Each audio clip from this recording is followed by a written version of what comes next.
Halo guys, assalamualaikum warahmatullahi wabarakatuh. Jumpa lagi dengan saya Fajar Custom Pen.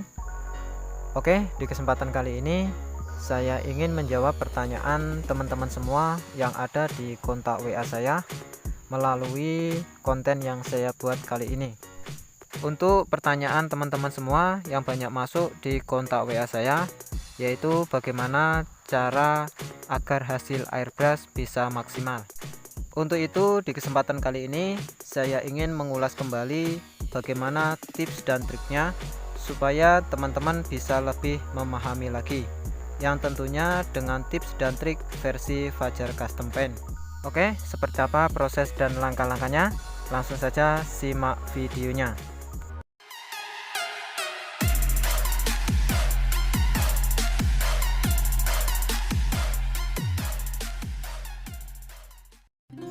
Oke, sebelum lanjut ke langkah-langkahnya, perlu saya ingatkan kembali buat teman-teman yang baru gabung di channel ini, jangan lupa untuk like, subscribe, dan juga aktifkan tombol loncengnya, yang tujuannya supaya teman-teman tidak ketinggalan apabila saya upload video-video terbaru.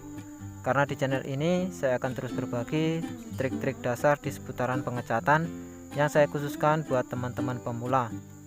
Oke, berikut ini langkah-langkah proses memaksimalkan hasil airbrushnya. Oke, jadi untuk medianya ini yaitu bodi motor Verza. Jadi ini sudah saya clear dasar ya. Jadi setelah selesai di airbrush, kemudian kita clear dasar terlebih dahulu.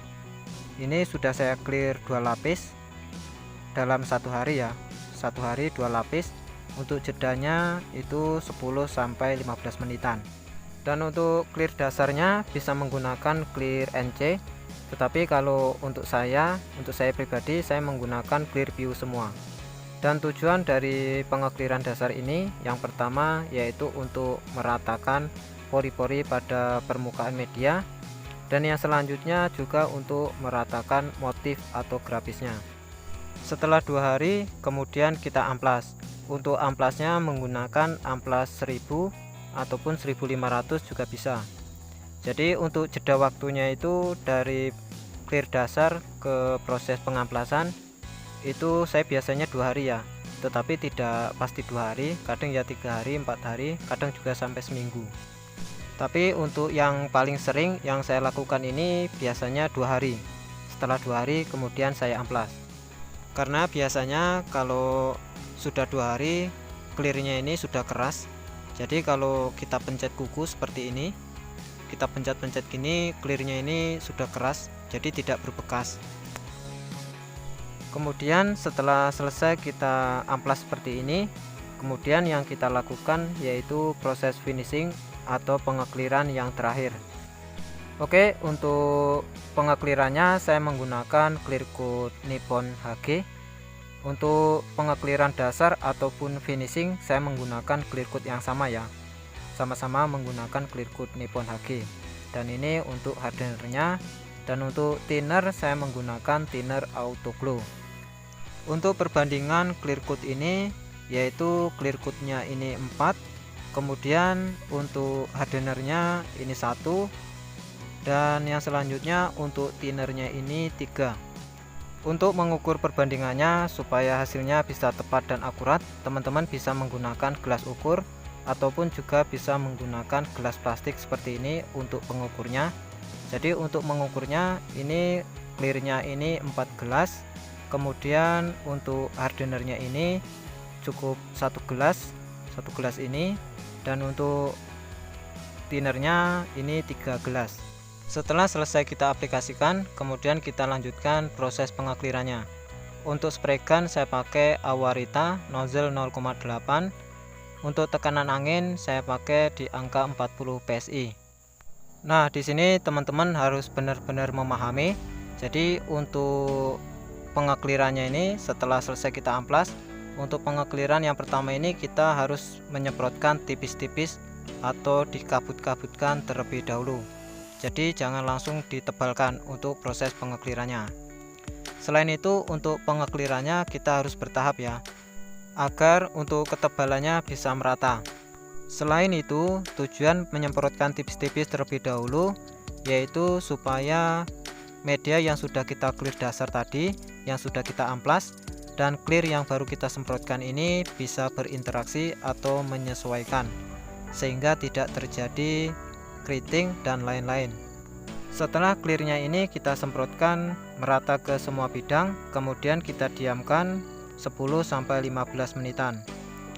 Dan ini untuk hasil setelah kita semprot satu lapis. Jadi seperti ini. Jadi belum mengkilap ya, belum mengkilap basah atau mengkilap merata, karena ini masih tipis-tipis seperti ini. Jadi memang ini tidak dipaksa tebal ya, tidak dipaksa mengejar mengkilapnya kalau untuk di lapis yang pertama ini. Jadi untuk pengekliran bodi yang lama ingin di clear ulang lagi, untuk triknya sama ya. Jadi di amplas dulu, kemudian di clear tipis-tipis. Jadi jangan takut bisa keriting, karena yang bisa keriting itu biasanya pengamplasannya menggunakan amplas yang kasar, kemudian pengeklirannya langsung ditebalkan mengejar mengkilap, dan penggunaan thinner juga tidak menggunakan thinner PU, karena menurut pengalaman saya seperti itu yang sering terjadi. Oke, jadi setelah 10-15 menitan, kemudian kita lanjutkan di proses pengekliran di lapis yang kedua. Jadi untuk total pengeklirannya ini jadinya 4 lapis ya. Untuk clear dasarnya 2 lapis, kemudian finishingnya 2 lapis.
Oke teman-teman, kurang lebihnya seperti ini hasil untuk pengekliran kali ini.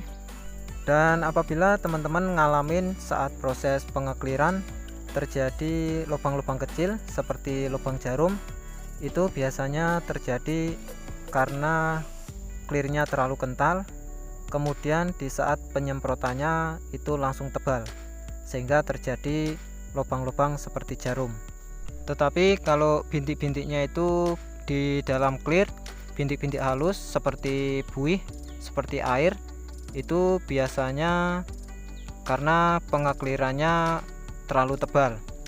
Jadi kalau di saat clearnya masih basah itu tidak terlihat, jadi biasa-biasa saja.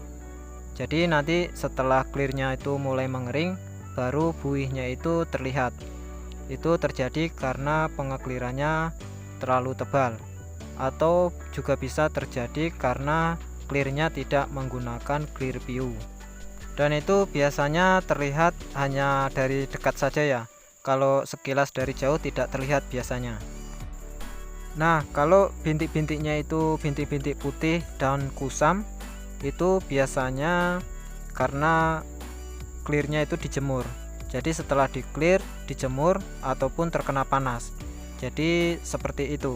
Karena proses pengekliran itu kalau saya tidak pernah dijemur ya, cukup diangin-anginkan saja di tempat yang steril. Oke teman-teman, semoga sedikit trik yang bisa saya bagikan ini bisa bermanfaat buat teman-teman semua, dan sampai jumpa di video-video selanjutnya. Thank you.